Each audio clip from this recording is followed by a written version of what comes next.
because when it's not your time, it might cause some casualty, it might cause some injury, and it might cause some pains. So there's something I have to say. Okay, let me read let's see how he brought shame to himself. There are some people that will do something. They never knew that whatever they are doing will bring shame to them. Let me read. I don't know why I'm just considering time, and let me just read it so that you guys will hear. It says, so Zadok, Nathan, and Benaiah, and the royal bodyguard put Solomon on the king's mule and escorted him to the spring of Gishon.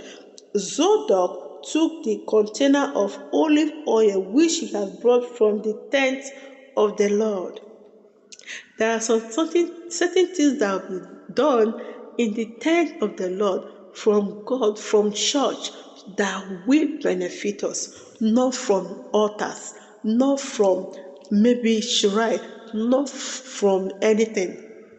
If it is from God, it will be established. But when it's not from God, it's just temporary. And when the karma will come, it will be with a big shame. Let's see. He said, Zadok took the container of olive oil which he had brought from the tent of the Lord's presence and anointed Solomon. They blew the trumpet, and all the people shouted, "Long live King Solomon!" Then they all followed him back, shouting with joy and playing flutes, making enough noise to shake the ground.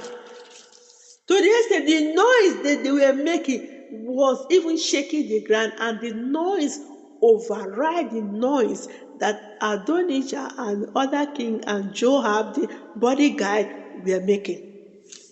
He override their own noise, override the noise of Adonijah. Let me continue. He said, as Adonijah and all his guests were finishing the feast, they heard the noise. May people hear the noise of how God will bless you. May people hear the noise of how God will elevate you. May people hear the noise of how